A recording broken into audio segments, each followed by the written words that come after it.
On this episode of Apartment 309 Podcast, 4 unnerving stories about strange and unexplained happenings, a home intruder that no one else can see, a gift from an unknown watcher, a sinister secret in the woods, and a mother's worst fear come to life. We hope you'll join us.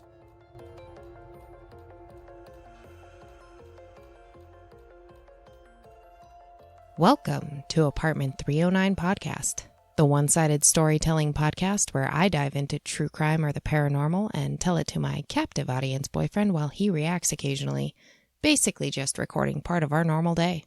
I'm Lauren. And I'm Eric. And we live in Apartment 309.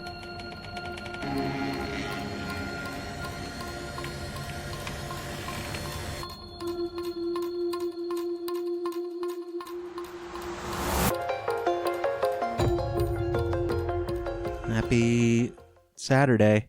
It is Saturday. It is. I enjoy that. I love Saturday. We don't have a set schedule, so we don't know what day it is. No. Most of the time.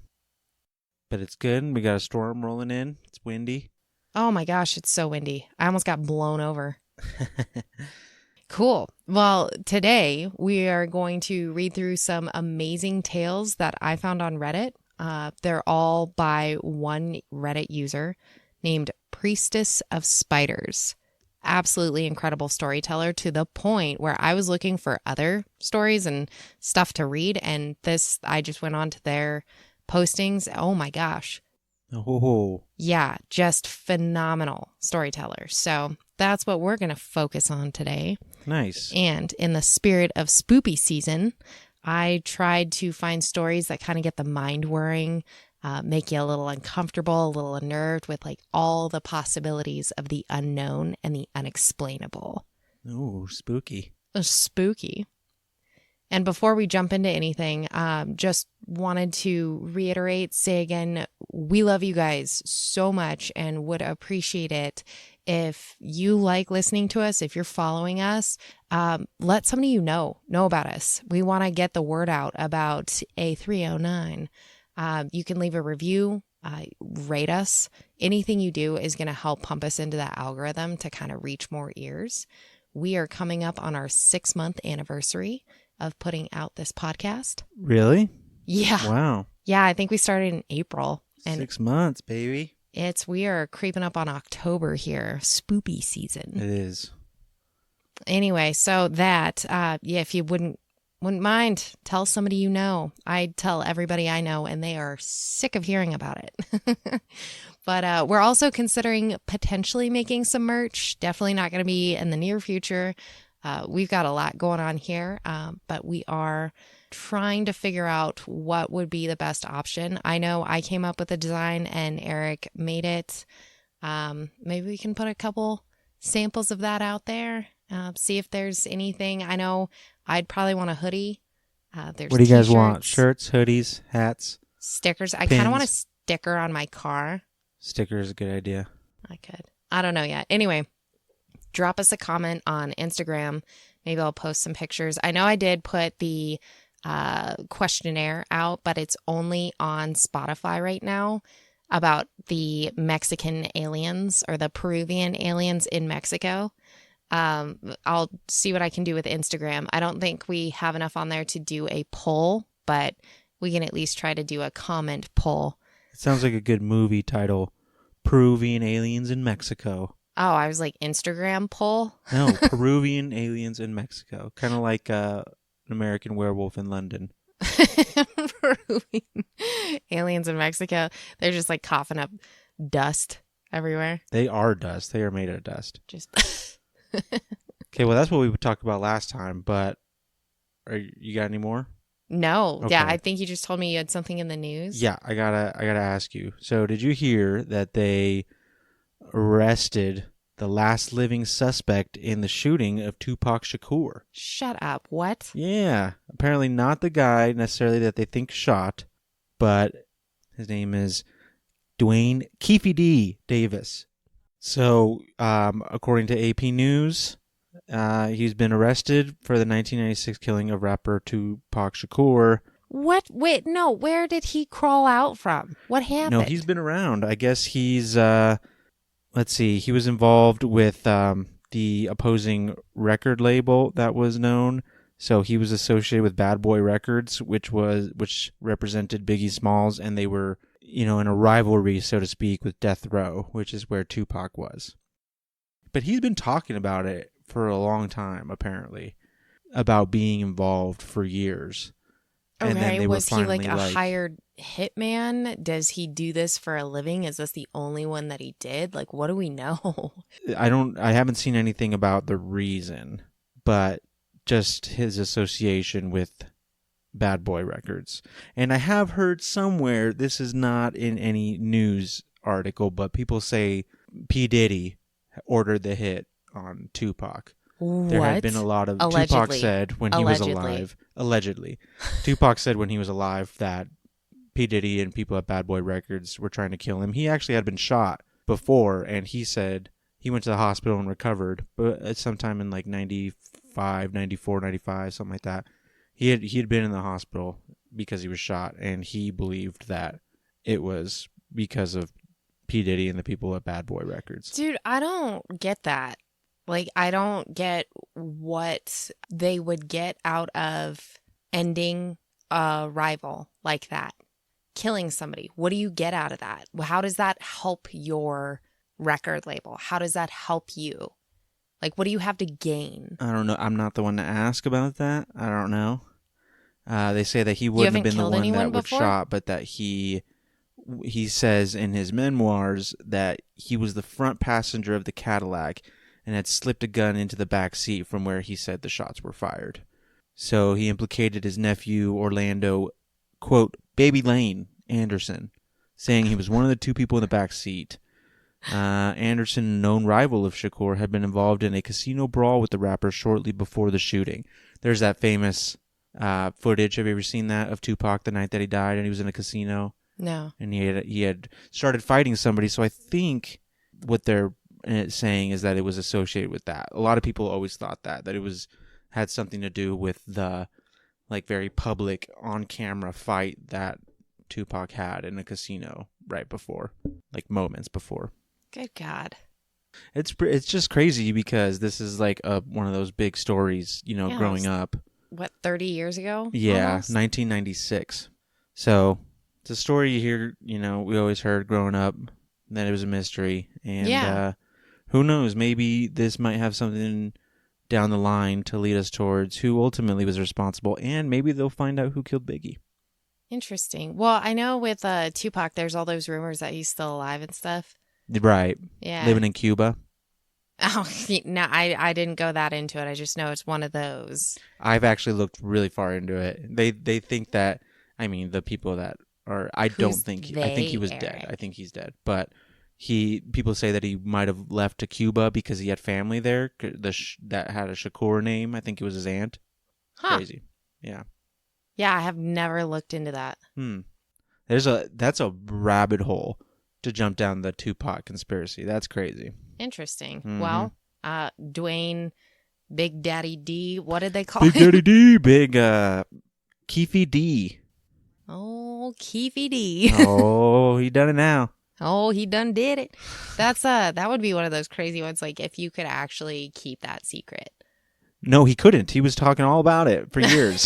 He put it in his memoirs. But that's the whole thing. He wrote books. Right. But it's a shady thing. I don't buy it, or at least if you've looked into the Tupac murder, there's a lot of strange coincidences and unanswered questions about what was put out in the media and about motivations. A lot of people thought that it was, government officials that ultimately ended his life. Yeah, a lot of questions there. Maybe one day we'll dive deeper into it. Interessante. That's all I got. Well, thank you. Thanks for sharing. You're welcome. I'll be here all week. Apartment 309 podcast. You're stuck with me, babe. Right. Babe. It's gross. Okay, anyway. Great. Well, should we go ahead and get into the stories? Spooky. Spoopy. Spoopy season. It is. Yeah, boy. Is today the 1st? No, it's not. It's almost. Oh, right. I can see it. So close. It's September 30th, and I knew that and did not have to look at a calendar. It's coming. Yeah, boy. It's my favorite time of year because mostly the weather, but also the vibes. Spooky vibes. Fall vibes. I love it. Oh, I see. It's Okay. beautiful. It's harvest season, fruits of your labor. We all dredged through the summer and made it through them sweaty months, and now it's sweater weather. And for all of your sacrifices, you get pumpkins. You have to pay for them, though. You have to buy them. Yeah, and also I'm allergic to them, but we could go raid our friend's yard because he's growing pumpkins, and I feel like he may or may not notice for 24 hours, and we could just get away with the pumpkins and tell him we bought them That's true. from the store. Pumpkin thieves. We Thieves. could thieve the pumpkins. It'd be good. All right, we'll set that up at a later time. Perfect. Are you ready for our first story by Priestess of Spiders? Ooh. If you're on Reddit, you should go follow this account. Incredible. This one is titled, "There is someone living in my house who only I can see." Ooh, okay. I know how it sounds. Believe me, I do. When I tell you that there is someone else living inside my home who only I am able to see, your first conclusion is probably that I'm suffering from hallucinations. That's what I initially believed as well. I think the first sign of my unwanted guest was a couple weeks ago. I was putting in a load of laundry, only to notice that the back door was slightly ajar. Seeing the darkness outside contrasting with the light of the laundry room filled me with an odd sort of dread. My husband and I lived in a fairly safe neighborhood, so I shouldn't have been too worried about the possibility of somebody sneaking in, but it still felt like someone had trodden on my grave nonetheless. Pulling myself together, I closed the door, locked it, and got back to work with the laundry, trying to put what I thought was simple paranoia out of my head. As I clicked the lock shut, I swore I heard something, like a faint breath right behind me, but when I turned my head, there was nothing there. Feeling a bit spooked, I headed back to the living room, gently reminding my husband not to leave the back door unlocked. I didn't actually see anything for a while, but I frequently felt like I was being observed. I'd be at home alone, watching TV, cleaning, doing some other mundane task when I would suddenly feel the hairs on the back of my neck stand on end. I'd turn around, and there wouldn't be anyone there. I would sometimes hear faint breathing, too, under the bed, from the closet, on the other side of the shower curtains while I was brushing my teeth. Whenever I'd check, though, I would be greeted with nothing, just empty space, though occasionally I could detect a faint, musty odor. This continued for about a week, and I was beginning to get quite jumpy. I started regularly checking the house from top to bottom every day, just making sure there wasn't any possibility of someone being there. I'd even look in the crawl space under the house with a flashlight. I never saw anything that even suggested there might have been an intruder, but the tension, the paranoia, it didn't go away. Then, finally, I saw him. It was late at night, and I was getting a glass of water. I was about to take a sip when I saw something reflected in the shiny black surface of the fridge. It was a pale face grinning at me from the shadows. Instantly, I wheeled around, dropping my glass in the process, causing it to shatter into 100 pieces on the tile floor. I hardly noticed, though, because the face was still there. It hadn't just been a trick of the light or a brief moment of pareidolia. It was actually a man peering at me from the shadows of the dining room. He was tall, but not unusually so, perhaps slightly shy of 6 feet.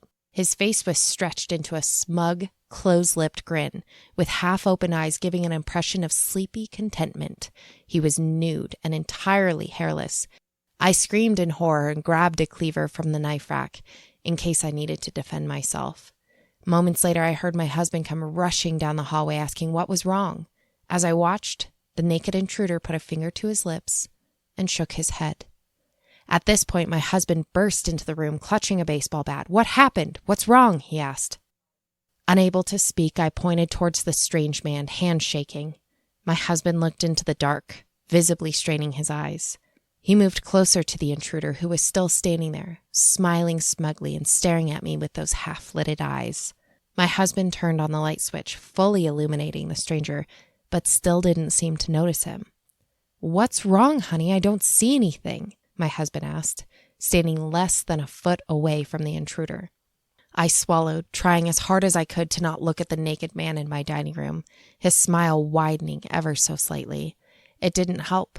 I couldn't stop staring at him. I've never suffered from delusions, hallucinations, anxiety, any other symptom of mental illness, but at this moment, I thought I was going crazy. Oh, it's nothing, dear. I thought I saw someone at the window, but I paused for a moment, staring at the nude man who was subtly nodding his head.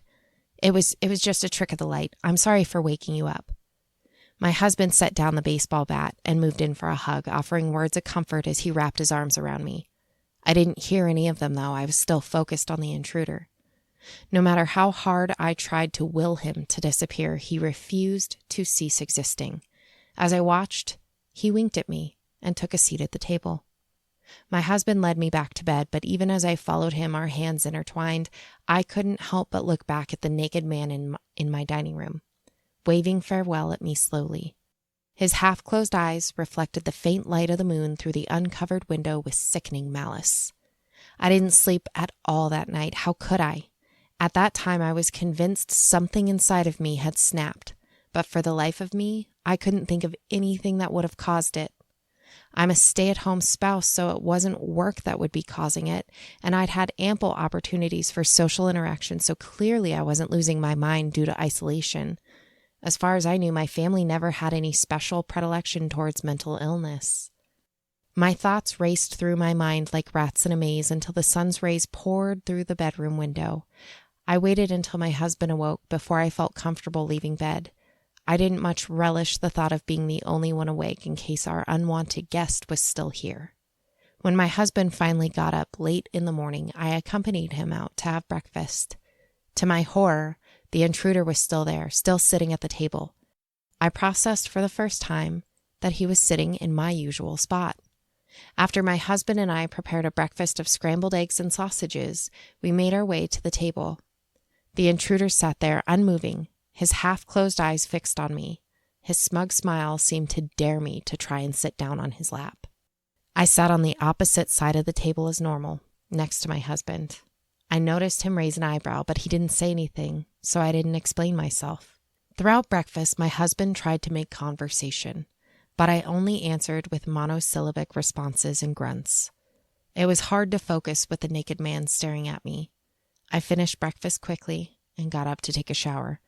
I pretended not to notice as the intruder licked my plate clean.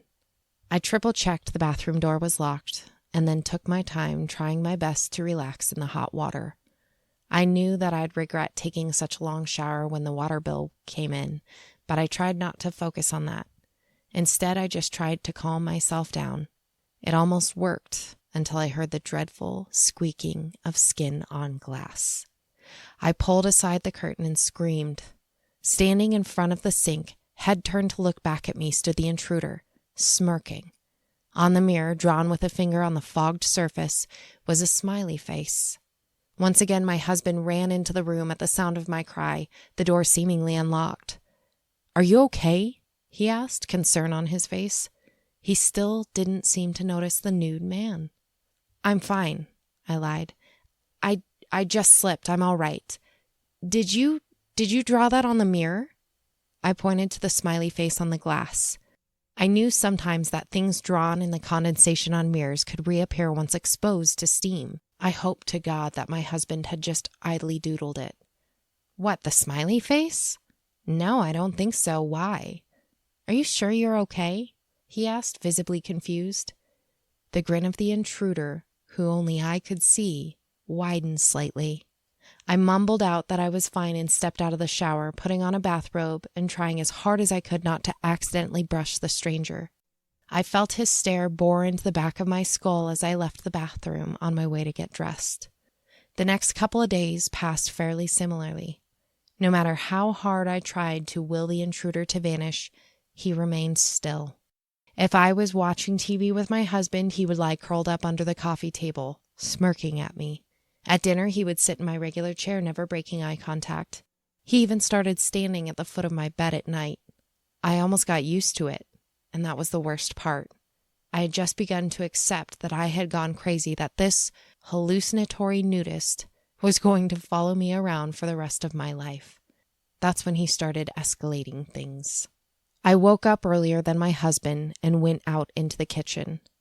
I paused in front of the refrigerator and gasped in horror and disgust as I saw what was attached to it. Affixed to the refrigerator door with a cheap magnet was a sheet of printer paper covered in the most vile obscenities I had ever read.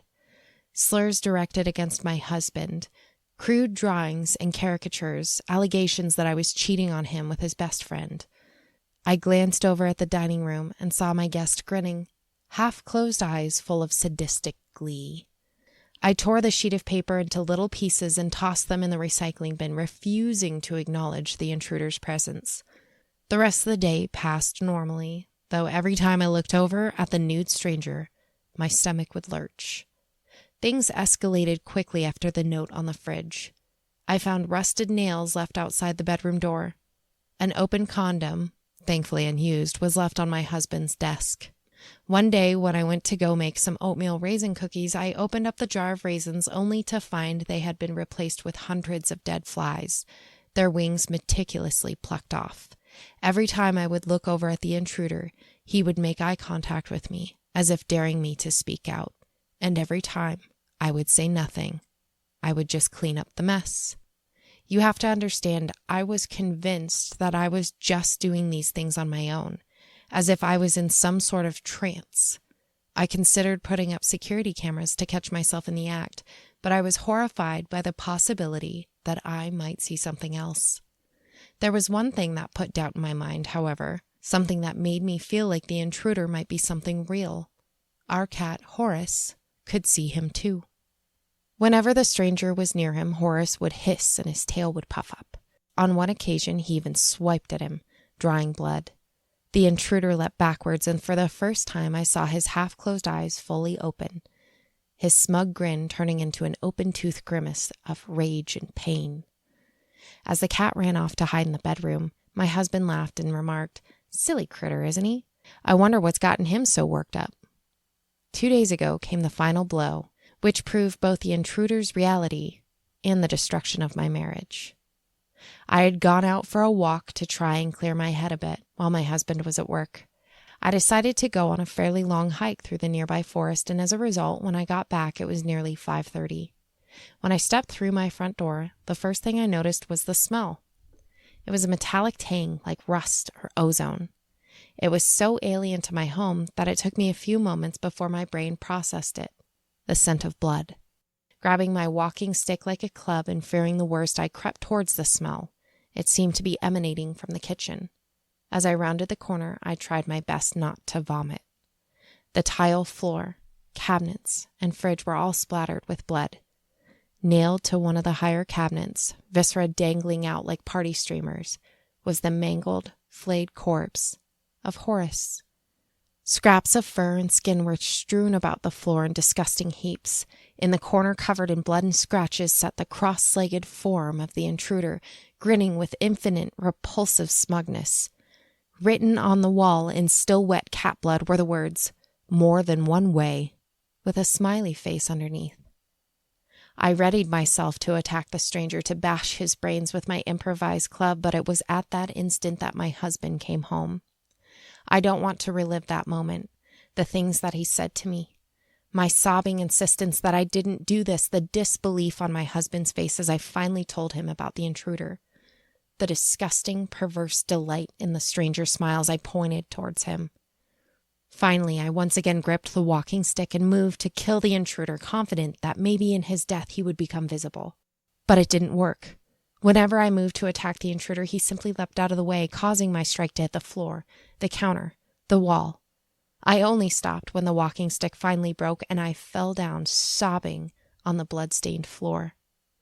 My husband left in a hurry, yelling something about divorce. I half hoped that he would just call 911, that I'd be dragged off to a psychiatric institution and pumped full of drugs until I couldn't feel anything anymore. But no, he just ran off, slamming the door on his way out. I've been alone in the house with the intruder for over a day now. My husband's gone, and it's only gotten worse. He smashed all the breakable objects in the house, tore up the pillows and blankets, broke the TV with one of my husband's golf clubs. I tried to stop him at first, but no matter what I did, he always managed to evade my grasp. Eventually, I just gave up. I don't know what the intruder is or why he has done any of this. I know I didn't kill Horace. I know that I physically couldn't have. I was out hiking at the time. I don't understand why only I can see him. I'm so tired. I haven't slept in over 24 hours. Whenever I try to leave the house, the stranger blocks my way, and I'm too afraid to test the limits of his strength. I can't sleep. I'm horrified of what he might do now. I don't know what to do. Please help me. Well, that's creepy. You think it's her just doing that stuff, or? I don't know. Cats can see all kinds of stuff we can't see. Yeah. Apparently they act like it, though. Kind of creepy. Also, not a huge fan of the nudity. Yeah, sounds weird. That man naked put guy his- ripping your cat up. I know, and he put his butthole all over the house, too, Oh just my sitting God. around on the furniture. Allegedly. It was gross. Yeah, weird. I just watched a movie recently that kind of reminds me of this. It's called The Chair, and it was made in 2023. It was made this year. So if you go look it up on YouTube, you can go find it. It's like 25 minutes long, I think. Okay. It's kind of along those lines of only one person seeing this like invisible intruder who's interacting with just them, but also like affecting things around them. Anyway, it tripped me out. I watched it way too late the other night, and it's a mind messer. Yeah, that one's creepy. Yeah. I got like the thought of her running around trying to grab somebody, but they're like always just barely slipping away and breaking all your stuff. Oh, yeah. And now you're breaking your stuff too, and you can't hit them. That is one of the most frustrating things in the world when you can't get the fly. It's like when you're punching in your dreams. I can't say that I do that. And it's just like you're just punching through like water and you can't hit what you're who you're punching. It's weird. Punching in your dreams is one of the most nerving things. Unnerving? It's nerving. What's the difference? I don't know. I recognize nerving as the word that I want to use. Okay. All right. But yeah, just to not ever be able to hit your target. To land a blow on something that's hurting you. Mm-hmm. Worst nightmare besides the old brown eye on the couch. Worst house guest ever. Could you imagine looking down and seeing somebody curled up underneath your coffee table? And Naked. they're just like, that'd almost be worse than like under the bed. Right. Because they know you can see them. People under the bed? No, under a coffee table. Oh, okay. There's just like a glass top coffee table. Right. You see right through it, allegedly. All right, next story. Again, by Priestess of Spiders. I used to go hunting on the weekends. Something else hunted with me. You can tell when you're being watched. There's nothing to actually prove this, but everybody knows it's true. And as I crept my way through the woods, rifle in hand, I knew there was something else with me. I'd been out in the woods on weekend hunting trips for years, and this wasn't the first time I had felt this way. Usually it just meant I'd been noticed by whatever critter I'd set my sights on, though on one occasion my observer happened to be a rather irritable grizzly bear. This time, however, felt different. I stopped moving and peered around, trying to locate my unseen watcher. I scanned the trees carefully, wondering if perhaps I was just being paranoid. Everything was still, quiet, but the feeling remained. The gaze didn't feel hostile, like the staring of a predator stalking prey. Instead, it felt a little more curious, I guess. Like a child staring at you on the subway because you're dressed funny. After a few moments, I heard a soft noise somewhere in the distance, something not unlike the sounds of a set of wind chimes in the breeze, but not quite right. I turned to look but saw nothing, just a flutter of leaves. The sensation of being observed subsided, and I continued on my path, trying my best to shrug it off. At the time, I figured it must have been a fellow hunter, maybe wearing camouflage. It explained why I didn't see them and why the gaze didn't feel dangerous, but I couldn't quite put my finger on the sound I'd heard. For some reason, that noise bothered me, and I didn't understand why. Eventually, I reached the hunting blind I'd set up deep in the woods and settled in for a few hours of watchful relaxation. I'd brought a book with me so I wouldn't get too bored. though I needed to make sure I'd look up from time to time, lest a whole herd of deer appear right under my nose. I sat there in silence for a while, maybe an hour or two.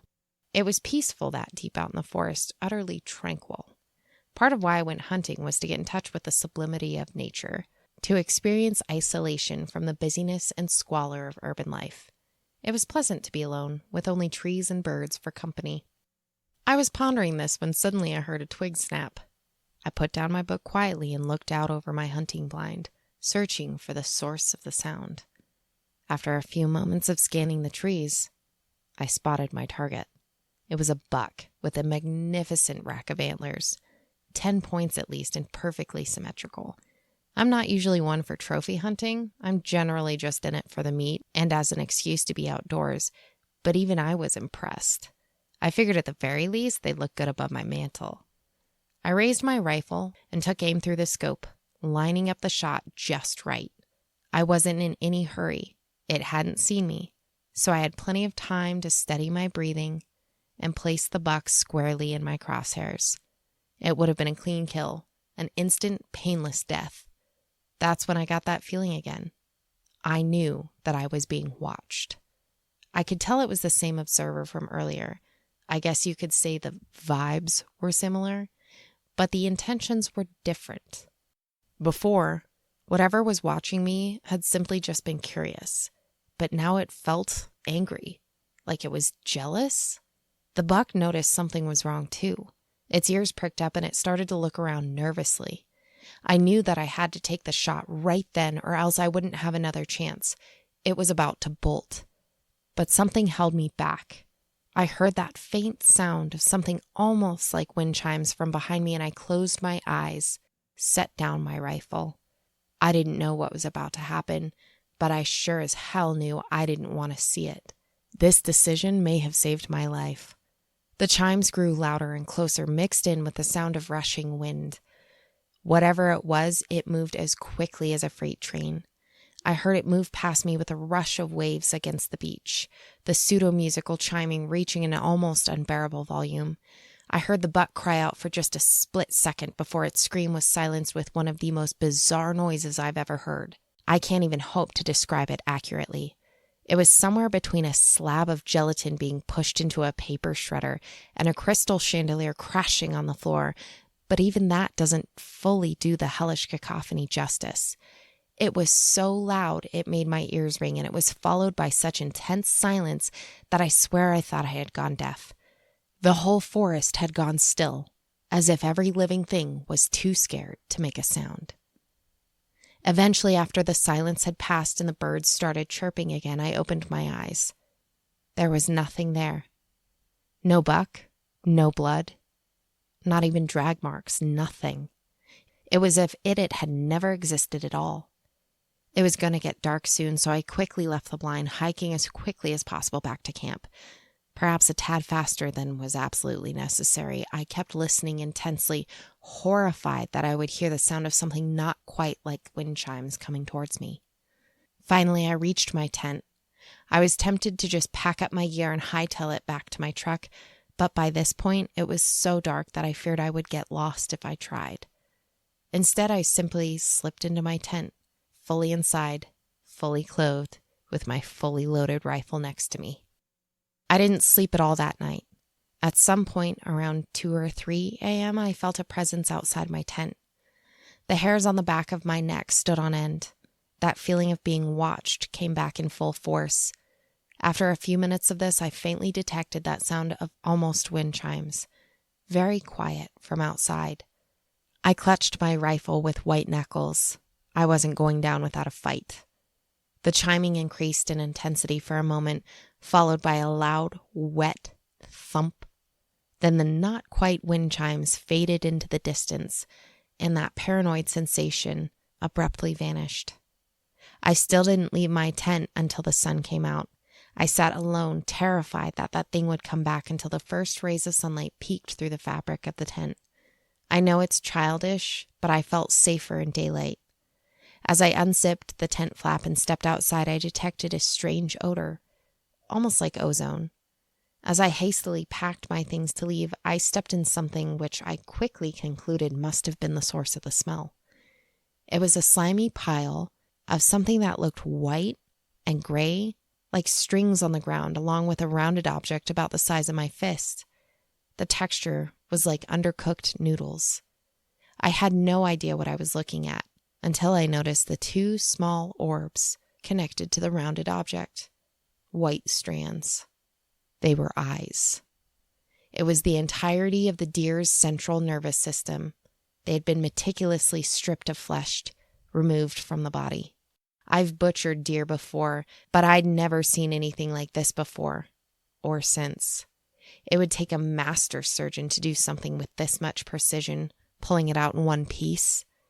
I knew immediately that whatever had killed that buck left it here, an attempt at sharing the bounty. I don't know if the thing that took the deer even knew what parts we ate. I packed up my campsite as quickly as possible and practically ran back to my truck. I haven't been hunting since. Oh, creepy. Well, a little creepy. Ripped out its whole nervous system. Here's the hunting season. Right? Hey, if you're out there. That's nerving. So nerving. That's just creepy. that creepy feeling of being watched when you're alone and you're out there. Reminds me of the cow mutilations. Yeah. Gets pulled out. That's like, what is it? Predator? Alien vs. Predator, where Predator just rips out the spine and skull. Oh, yeah. Predators are ruthless. You just grab the brain and like all the connective tissue in the spine and just... Ooh. There's... Well, there you go. A whole lump of it. Brutal. A couple of meatballs. Ugh. Gross. I was going to make meatballs later. Spaghetti and meatballs. Yeah. That's what he had. Oh, there's probably some like Halloween, how to make meatballs and paint them to look like an eyeball. You would do like the lighter colored meat with do like an olive. Turkey or chicken meatballs, and then like put the olive and a pimento on it, and then you could dye the spaghetti noodles blue and red. Ooh, I like it. And then you could make them Peruvian Mexican by putting some Parmesan dust on them and just laying them in a bed of Parmesan dust. Right? No Mexican Peruvian dish. It's not. If you don't get that reference, don't write me. We led with it, so.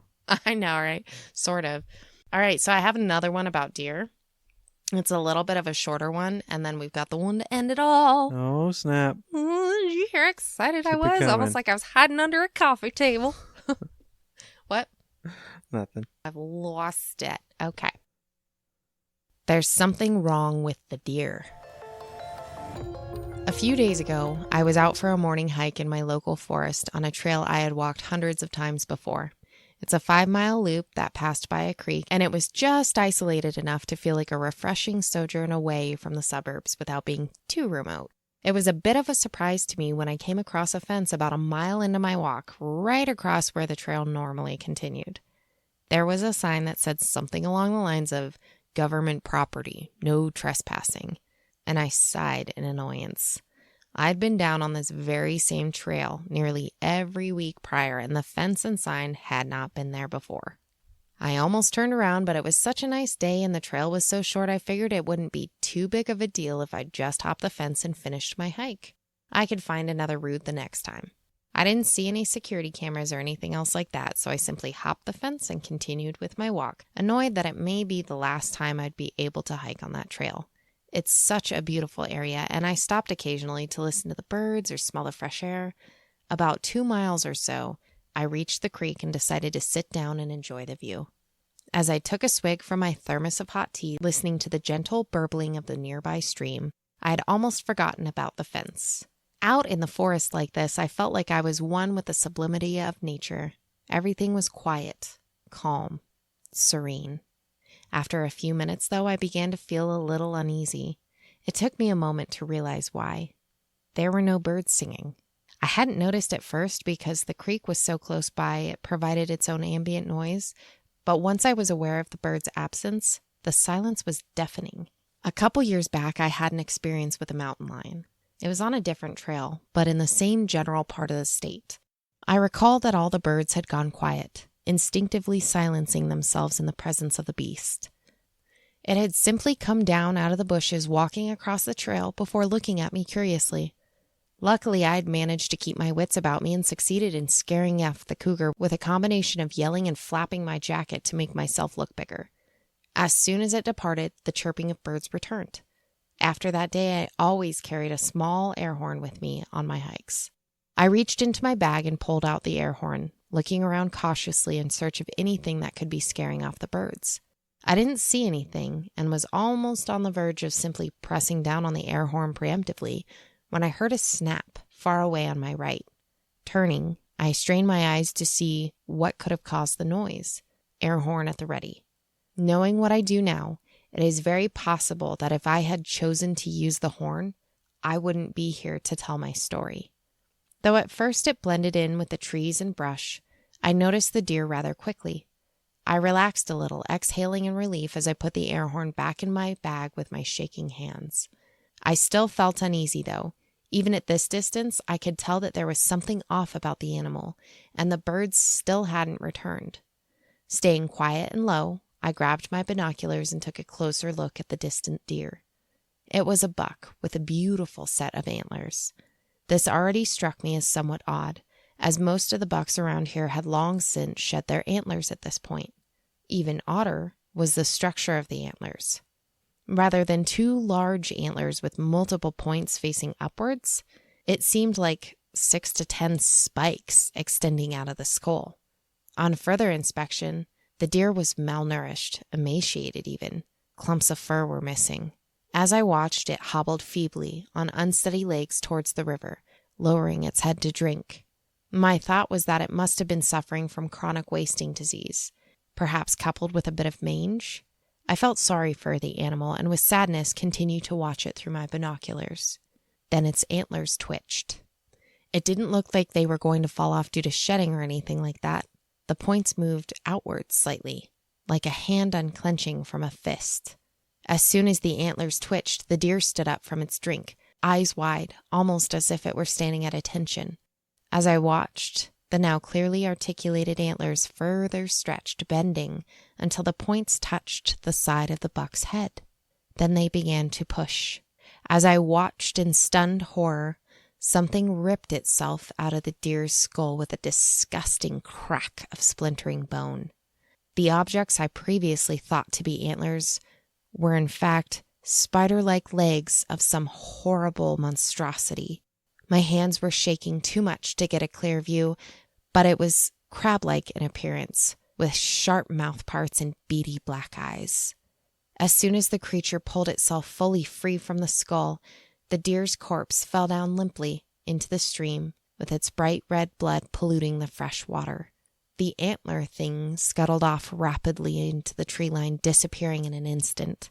As soon as it was out of sight, I ran as fast as I could down the trail, not stopping until I had jumped over another fence and gotten back into my car. I called out of work for the next couple of days, claiming that I was feeling ill, which, to be fair, I was. I have no possible idea what that thing was. All I do know is that I won't be going on any hikes again anytime soon. What the heck? Using it like a puppet. That's nuts. That's like those parasites or whatever. I think one of them was like a fungus or a bacteria. Cordyceps. I don't know. It's a specific type of cordyceps that mutates in the bugs and then makes them like freeze. Just pilots them around and rots them and feeds them. Yeah, it takes them back to the hive. It's gross. Yeah. Although this one just split out of its head. It's kind of like those face suckers, alien face suckers. Oh, yeah. Where it's just in its head and then it's just like... Just gets on in you. Last story. All right. Again, Priestess of Spiders. Priestess of Spiders. Follow him on Reddit.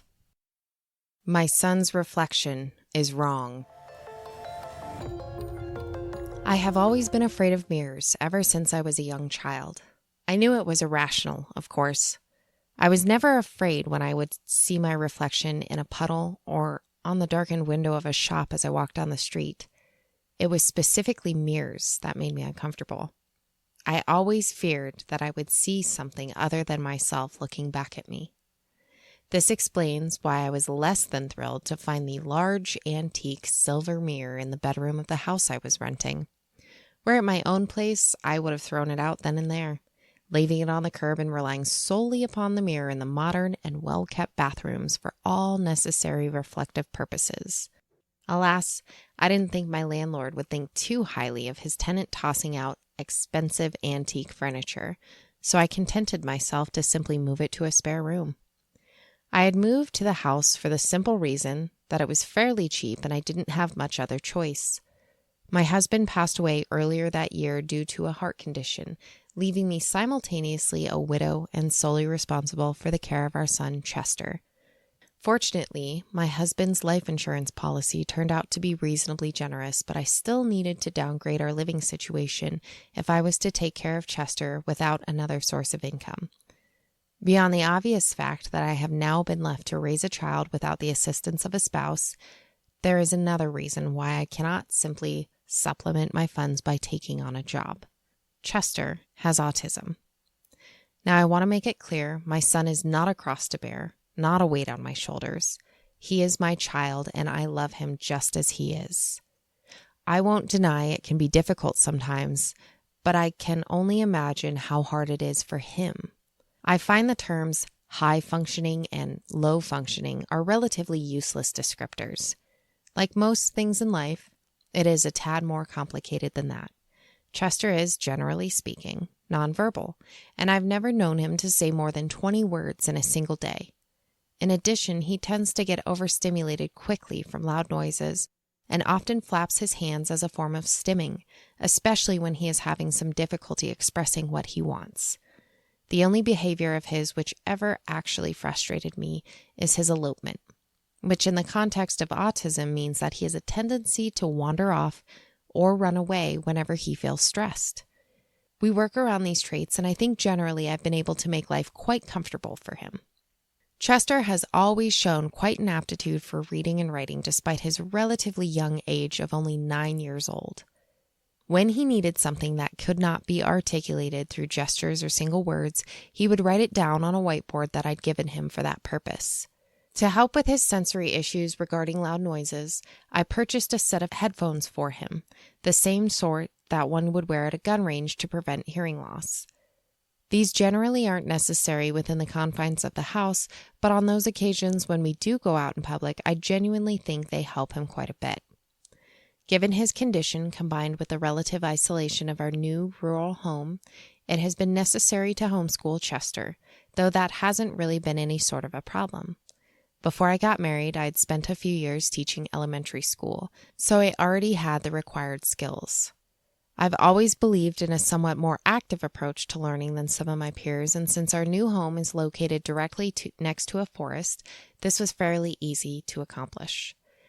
The house itself was rather old, built in the 1920s, if my landlord was to be believed. While recently renovated to a more modern standard at some point in the preceding decades, it still had an air of oldness to it, something in the angles and general structure of the place.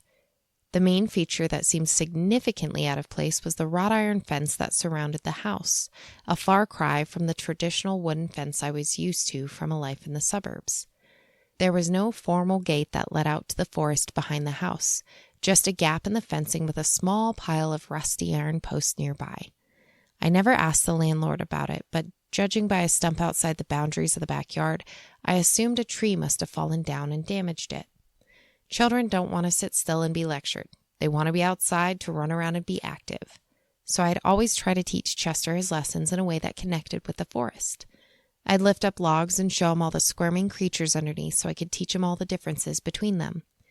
I'd have him count the rings of a fallen tree and teach him about the things that happened in the tree's long and storied life. I know that sometimes he would get bored. While I do believe kids love learning, I'm not an idiot. I know that sometimes children just want to run and play, but I generally do believe he got more out of our lessons in the woods than he would have gotten from a traditional school environment. Even outside of the context of Chester's lessons, we spent a lot of time in those woods, slipping out through the gap in the fence into the forest beyond. There was something so peaceful about that place. It felt remarkably untouched by the civilization that bordered it. I'm not sure exactly how far the forest extended, but it always seemed to go on forever. Like if you just kept walking, you could go the whole rest of your life surrounded by trees. I always kept a fairly close eye on Chester when we were out there. As much as I loved the place, I did often worry that he would simply run off, but there was never anything stressful enough in the woods to make him do so. The only real concern was to make sure he took off his shoes once he got back to the house, as otherwise he would track dirt inside, making quite the mess. Things went on the way I described them for about a year after my husband's passing. In between my caring for Chester and all the mundane errands of modern life, I attended therapy and worked to move on from the loss. I began to make peace with the fact that he was gone. Chester and I celebrated his 10th birthday out in the woods, moving to the backyard once night fell so we could finish off the evening roasting hot dogs over the fire pit while I read him some tame ghost stories. Chester didn't like scary movies or violent video games, but gentle, spooky stories, the sort that send a pleasant chill down your spine, made him quite happy. I believe I was reading out the mezzotint to him when we heard the music.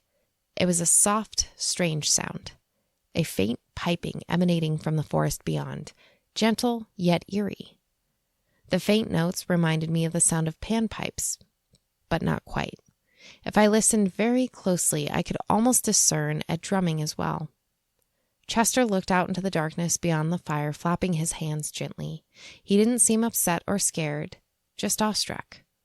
"Fairies," I heard him whisper. I felt uncomfortable as we both looked into the blackness of the forest. The sound of the crickets had died as soon as the piping began, and we sat in silence, listening to that peculiar and otherworldly performance. It was like something out of a dream. I don't think it would be possible for me to recall the melody in any real detail. It was ephemeral somehow, slipping into the cracks of my memory like water through a sieve, even as I listened. At some point, the music ceased and the crickets returned to their chirping. I led Chester back inside and tucked him into bed gently. I've never been especially afraid of intruders given how far away we are from any major population center, but that night I double-checked all the doors and the windows in the house were firmly locked. I didn't sleep well that night. I'll admit I'd still not gotten used to being alone and often had difficulty falling asleep, but this felt different somehow. It seemed that whenever I was close to finally falling unconscious, I'd see a shadow pass across the wall or hear something just on the very edge of my perception, something that reminded me of music. Whenever I'd jolt up in bed, looking or listening for what I thought had disturbed me, there was nothing there. At some point, I must have finally fallen asleep because I found myself blinking out the daylight from my uncovered window, groggy and irritable. My skull throbbed with a terrible headache. My alarm clock hadn't gone off, and it looked like it had become unplugged during the night. Maybe from my tossing and turning, the cord had somehow come out of the socket. It was late in the morning, far later than I usually woke up, and Chester was frustrated because he hadn't had breakfast yet. He didn't say anything, but he seemed glum and looked at me with justifiable annoyance and hunger. I did my best to prepare him some scrambled eggs and bacon, but in my pain and fatigue, I managed to burn the bacon and cook the eggs to an unpleasant rubbery consistency. I deeply regret what happened next. I swore about the bacon, the eggs, the pan, the stove, the landlord, my husband, anyone, and anything that could conceivably be somewhat to blame for the ruined breakfast. I know it was wrong to react like that, especially in front of my son. I know it was immature, but I was tired, in pain, and just desperately wanted to go back to bed.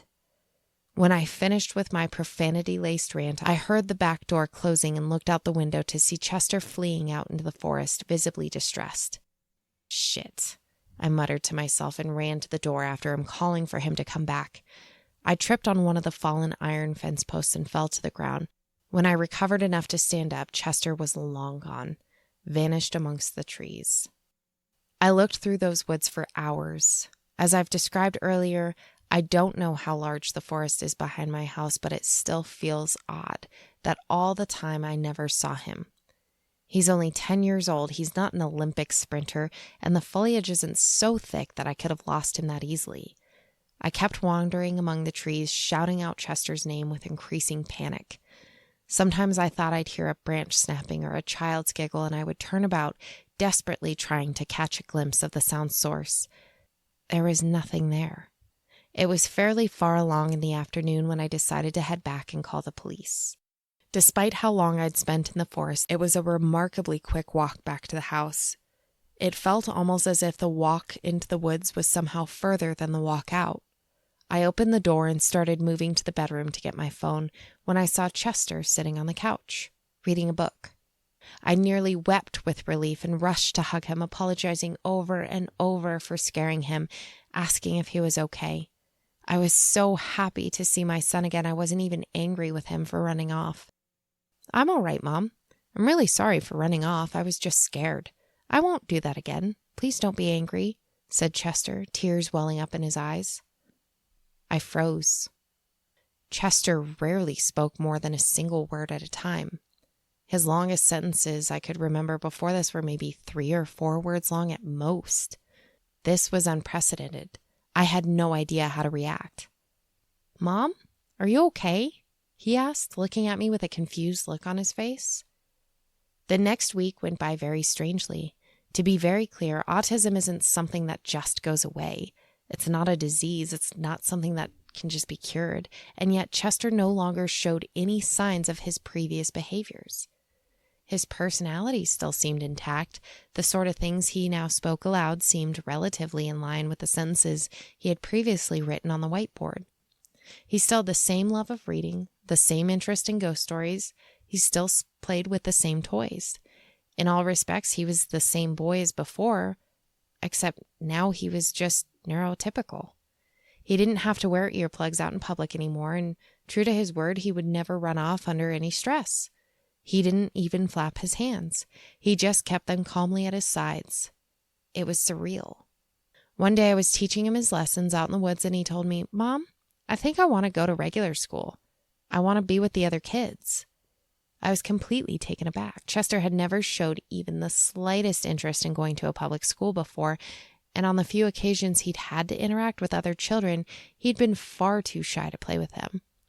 Of course, I told him I'd be happy to send him to school. What else was I supposed to say? That night, I sent off emails to the nearest schools in the area asking about late enrollment. It was the second week after Chester's sudden and unprecedented transformation that I began to notice something else that was strange.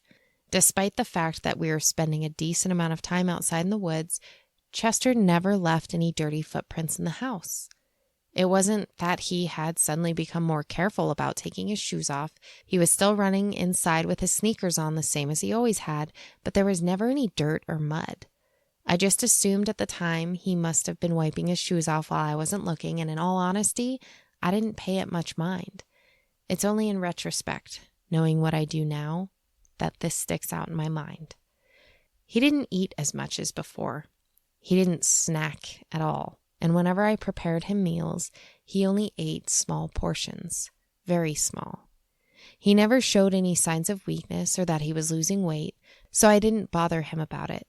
There would be no point in forcing him to eat more than he wanted to, but it did strike me as very odd. It wasn't until the incident with the mirror that I realized this wasn't my son. I was looking for some books I'd packed away in cardboard boxes in the spare room. There wasn't a lot of space on the bookshelves in the living room, so I tended to switch out the books on a semi-regular basis for ones kept in the spare room, aside from a handful of mainstays. It was while I was doing so that Chester walked over to the doorway and asked me where I'd put his toy robot. I looked up from what I was doing to answer him when I caught something out of the corner of my eye, something deeply wrong. It was the old silver mirror pointed towards the doorway, and it wasn't reflecting my son. I turned to take a closer look, my words dying on my lips as I gazed at the figure in the mirror, the old terror I'd always felt looking into such things resurfacing suddenly and violently. The thing was dressed in Chester's clothes, but that was the only real resemblance the thing bore to him. It was a crude marionette, carved from untreated and unpainted wood, clumps of bark still clinging to it in places. The mouth had a jaw like that of a ventriloquist dummy, albeit with crooked teeth made from sharp flints jammed into the wood. I saw bits of old food stuck to the teeth and mouth, remnants of the meals I had cooked earlier in the day. The eyes were simply holes with bits of colored glass, like marbles held within. It was suspended above the ground about an inch or two by thick brown twine, like the sort one would use to close a package in days before packing tape. I stared in stunned silence at the mirror before turning around, only to find Chester standing there, head cocked, slightly confused. "Are you okay, Mom?" he asked with concern in his voice. I turned once again to the mirror, seeing the horrible puppet once again. I wanted to vomit as I watched its jaw work up and down mockingly. "I'm sorry, I'll find it myself. I didn't mean to bother you," it said before jerkily walking down the hallway to Chester's bedroom. That night, I watched Chester carefully in the bathroom mirror when he brushed his teeth. But there didn't seem to be anything strange about him at all. He moved like a person, not a puppet, and when I gently squeezed his shoulder, I felt flesh and bone underneath the fabric of his clothes, not hardwood and bark. I didn't sleep. Creepy as it may sound, I just sat in Chester's room and watched that thing lay in bed snoring. It seemed to be asleep. I stayed there all night just watching until it woke up the next morning asking me what I was doing. I didn't respond and left without making breakfast. It's not like it would have needed it. I wasn't even sure where I was going at first. I was just driving to clear my head. I eventually realized I was en route to an antique store the next town over. I'd visited the store a few times before looking for bits of furniture and the like immediately after moving. I didn't know why I was headed there now, but it felt almost as if I was being drawn there. I pulled into the parking lot and left my car, pushing through the shop's door with the tinkling of a bell. I just wandered the store in a daze, looking around all the various bits of junk and knickknacks with disinterest. The whole store reeked of musty books and wood polish, the smell lulling me into a sort of trance as I meandered among the shelves stacked with discarded history. Eventually, though, I found something that struck my eye. It was a small old hand mirror with the telltale tarnishings of real silver. It seemed to call me, and in my numb state, I didn't even fear the blank-eyed reflection that looked back at me. I picked it up and looked at the price tag, $50. More than it was worth, but not too unreasonable. I picked it up and brought it to the counter, paying in cash. The store's proprietor, a thin old woman with graying hair and enormous spectacles, chuckled at me as she rang it up. "Planning on making a vampire hunting kit, ma'am?" she asked. "What?" I replied, the completely bizarre question startling me out of my stupor. "Just a little joke. Halloween's coming up, and a few years back I had a gentleman come in here and buy all sorts of strange stuff. I asked him what he needed it for, and he told me he was going to dress as Abraham Van Helsing for the occasion. He said he was making a vampire hunting kit. One of the items he bought was an old hand mirror, rather like this one. He asked me if it was real silver, and I told him yes, but asked why that mattered. I figured silver was always the sort of thing you would use for werewolves, not vampires. He told me that the reason why vampires didn't show their reflections in mirrors was that in the old days they were made of silver, and that silver was a symbol of purity. He said that if vampires were real and walking about nowadays, they'd be reflected back just fine. Nearly all modern mirrors are made with aluminum. Doesn't tarnish, I suppose. My mind flashed back to Chester brushing his teeth in the bathroom mirror, face as normal as could be, reflecting back at me before recalling the terrifying thing I'd seen in the old silver mirror. The old woman must have noticed me go pale. She asked me if I was all right, and I nodded and left with the mirror, driving all the way back home. I got back around lunchtime, and the thing that pretended to be my son asked me if I was okay and if we would be having lunch soon.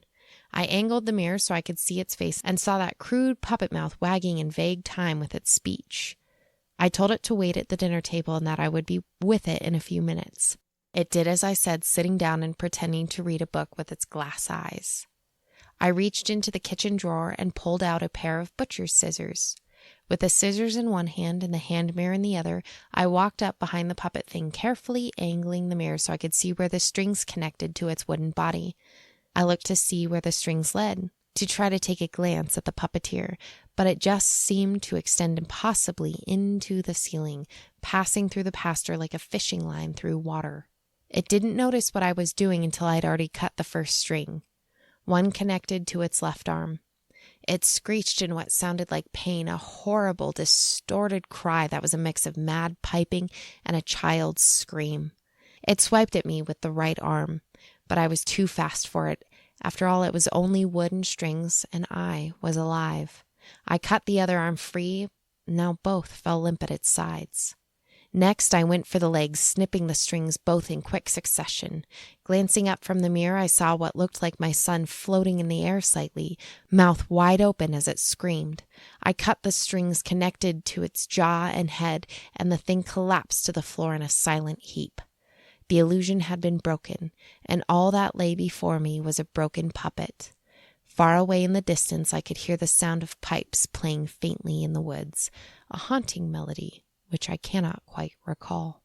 I knew I couldn't go to the police with any of this. Who would believe a woman who claimed her son had been replaced by a puppet? I'd be institutionalized at best, arrested for child abuse at worst, and that's assuming they ever managed to find the real Chester. I spent the rest of the day frantically researching on the internet, typing inane phrases like child replaced puppet music pipes or puppet mirror child double into the search engine, getting almost nothing useful in response until eventually I came across some old website detailing European folklore, specifically the page on changelings. I read about medieval peasants convinced their children had been replaced with those of fairies, how their real children had been taken to the woods to be raised by monsters which stole them. I read of the ways one could protect oneself from the so-called fae folk, of their hatred of iron. I remembered the wrought iron fence that surrounded the house, the conspicuous gap where a tree must have broken through as it fell. I've written this in case I don't come back. I've written this so that if I'm never found, they don't think I just performed a murder-suicide in the woods out of grief. I love my son dearly, and I'm going to save him from the monsters that took him from me. I can hear the hideous music of their eldritch pipes drifting through the trees, mocking me. I'm taking one of the broken iron posts with me. The tip is sharp as a spear. Oh, ominous. Right? That was good. I just made you watch that movie on Shudder. This is not a sponsor. This is just because I love them. Shudder. It's a streaming service with just horror movies, and they have like all the down and dirty ones too. Yeah. What's it called? I don't know what it was called, but It's like The Hollow or something. definitely that similar, same vibe. Yep, getting replaced by the Fae. Creepy, creepy. That is creepy. Poor Chester. Yeah. Who knows what happened to him? Yeah. Who was the puppeteer? Oh, God. Could you imagine looking up in the mirror? Okay, so there's this whole thing. You look in the mirror, and even if you're staring at yourself, if you stare at yourself in the eyes for I think it's 30 seconds or more, your brain will start to make up things that it's seeing and start distorting your own face to you. Is that right? Yeah, it's very unnerving. Could you imagine looking in the mirror and seeing your child be this grotesque puppet? No. That's crazy. Unnerving. Nerving. No, it's unnerving. I checked. It's very nerving. Yeah.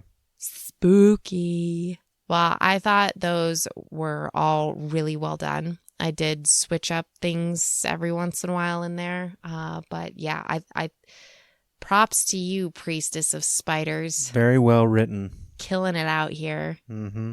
Get the little chicken skin going, the creepy creeps. Chicken skin? Like, do what? Chicken skin? Goose pimples. Chicken skin. Oh, okay. What do you call it? Goosebumps. Oh, goosebumps are better than goose pimples. I've heard goose pimples too. I don't know if geese get pimples, but if they do. Have you ever seen their skin plucked? But do they get bumps? Goose bumps. You think that's why maybe that's why, because it's like goose skin. Dude, that's literally where it comes from. Oh, I didn't know. Well, the more you know. Look at us go. We're also an educational podcast. We are a school. We're Classroom not. 309. We are absolutely not. We could make a shirt with that. School of Spooks. School of Spoops.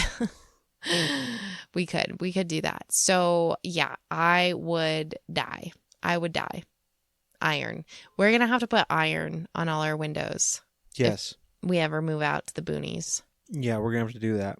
We should probably do that to keep people out too. And put garlic at the front door. That would just attract me.